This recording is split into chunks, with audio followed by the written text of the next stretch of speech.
प्यार भी कई किस्म का होता है। कांग्रेस के प्यार की गूंज आज तक गली गली में सुनाई देती है।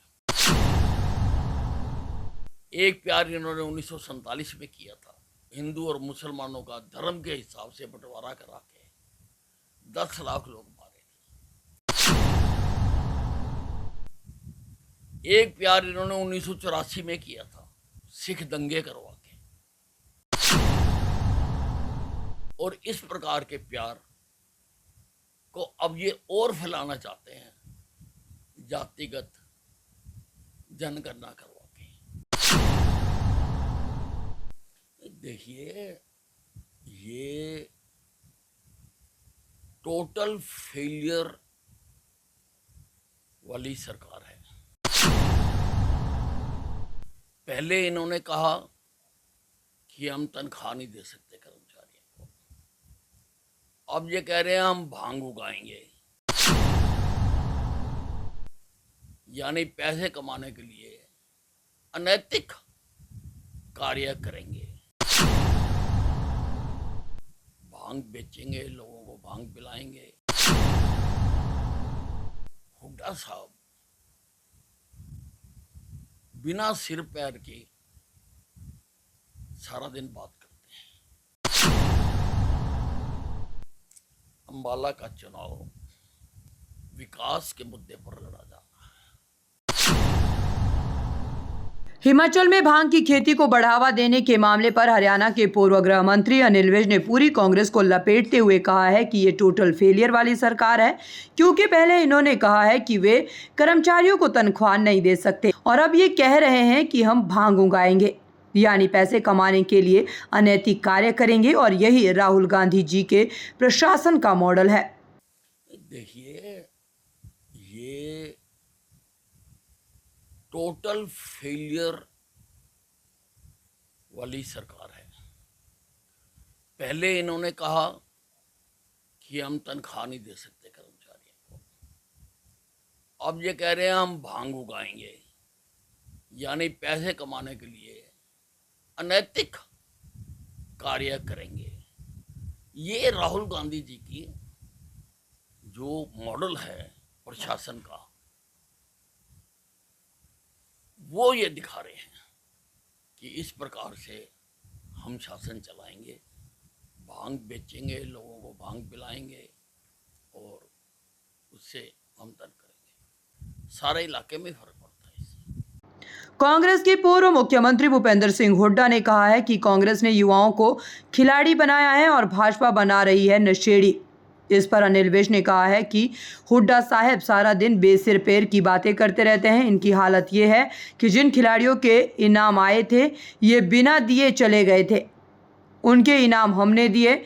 हमने गोल्ड मेडल लाने का 6 करोड़ का इनाम रखा और हम पहली सरकार हैं जिन्होंने सभी खिलाड़ियों को बुलवाकर खेल नीति बनाई। हमारी खेल नीति को सारे देश में सराहा जाता है और लोग उस पर अमल करते हैं। हुड्डा साहब बिना सिर पैर के सारा दिन बात करते हैं। इनकी हालत ये है कि जिन खिलाड़ियों के इनाम आए थे ये बिना दिए सरकार से चले गए और उनके इनाम हमने दिए थे। हमने गोल्ड मेडल लाने का 6 करोड़ रुपए रखा। हम पहली सरकार थे जिन्होंने सारे खिलाड़ियों को बुलाकर बैठाकर सुनकर हमने खेल नीति बनाई। हमारी खेल नीति आज सारे देश में उसकी सराहना की जाती है और लोग उस पर अमल करना चाहते हैं। राहुल गांधी के बयान देश के हर कोने में सुनाई दे, प्यार की आवाज़ यही हमारा मकसद है। इस पर अनिल विज ने राहुल गांधी को खूब खरी खरी सुनाते हुए कहा कि प्यार भी कई तरह का होता है। कांग्रेस के प्यार की आवाज़ की गूंज आज तक गली गली में सुनाई देती है। एक प्यार इन्होंने 1947 में किया था, हिंदू और मुस्लिम का धर्म के आधार पर बंटवारा करवा दिया था, 10 लाख लोग मारे गए थे। एक प्यार इन्होंने 1984 में किया था, सिख दंगे करवाकर। और इस प्रकार के प्यार को ये और फैलाना चाहते हैं जाति जनगणना करवाकर, ताकि अड़ोस पड़ोस में आपस में लड़ते रहें। हाँ, प्यार भी कई किस्म का होता है। कांग्रेस के प्यार की आवाज, कांग्रेस के प्यार की गूंज आज तक गली गली में सुनाई देती है। एक प्यार इन्होंने 1947 में किया था। हिंदू और मुसलमानों का धर्म के हिसाब से बंटवारा करा के 10 लाख लोग मारे थे। एक प्यार इन्होंने 1984 में किया था, सिख दंगे करवा के।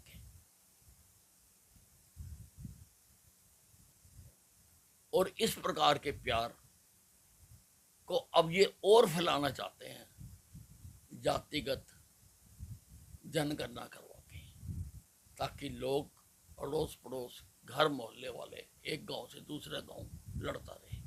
ये है इनका प्यार। सीबीआई की फाइनल चार्जशीट में दिल्ली के मुख्यमंत्री अरविंद केजरीवाल पर यह आरोप लगाया कि शुरुआत से ही शराब घोटाले में शामिल थे। केजरीवाल इस पर पूर्व गृह मंत्री अनिल विज ने कहा है कि सीबीआई इसीलिए कार्रवाई कर रही है क्योंकि सीबीआई के पास पुख्ता सबूत है और इसीलिए केजरीवाल अभी तक जेल के अंदर हैं और यही आम आदमी पार्टी की असलियत है जो सामने आ रही है। तो सीबीआई इसीलिए ही कार्रवाई कर रही है। सीबीआई के पास पुख्ता दस्तावेज हैं और इसीलिए केजरीवाल जी अभी तक अंदर हैं। और ये है आप पार्टी की असलियत जो सामने आई है। पश्चिम बंगाल में फिर शर्मसार अब नाबालिग के साथ दरिंदगी हुई है। इस पर अनिल विज ने कहा है कि वेस्ट बंगाल में सरकारी ढांचा पूरी तरह से ध्वस्त हो चुका है।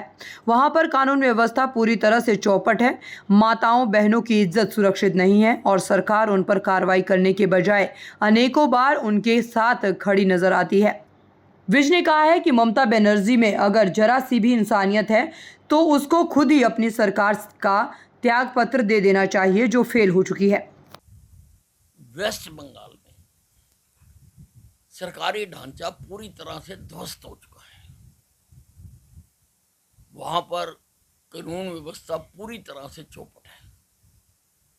माताओं बहनों की इज्जत सुरक्षित नहीं है और सरकार उनके खिलाफ कार्रवाई देने की बजाय अनेकों बार उनके साथ खड़ी आती है, अपराधियों के साथ खड़ी नजर आती है। ममता बनर्जी में अगर जरा भी इंसानियत है, उनको खुद अपनी सरकार का त्याग पत्र दे देना चाहिए क्योंकि वो फेल हो चुकी है। तो वहीं विधानसभा चुनाव अंबाला छावनी में किन मुद्दों पर लड़ा जाएगा, इस पर अनिल विज ने कहा है कि अंबाला का चुनाव विकास के मुद्दे पर लड़ा जाएगा क्योंकि उन्होंने जो विकास किया है वो आज़ादी के बाद से किसी सरकार ने नहीं किया। अंबाला का चुनाव विकास के मुद्दे पर लड़ा जाना है। हमने जो विकास किया है हिंदुस्तान आजाद होने के बाद से लेकर किसी पार्टी ने, किसी नेता ने नहीं करवाया और उसका हमें भरपूर समर्थन मिल रहा है। और क्या कुछ मुद्दा होता है, काम किया है, काम करेंगे।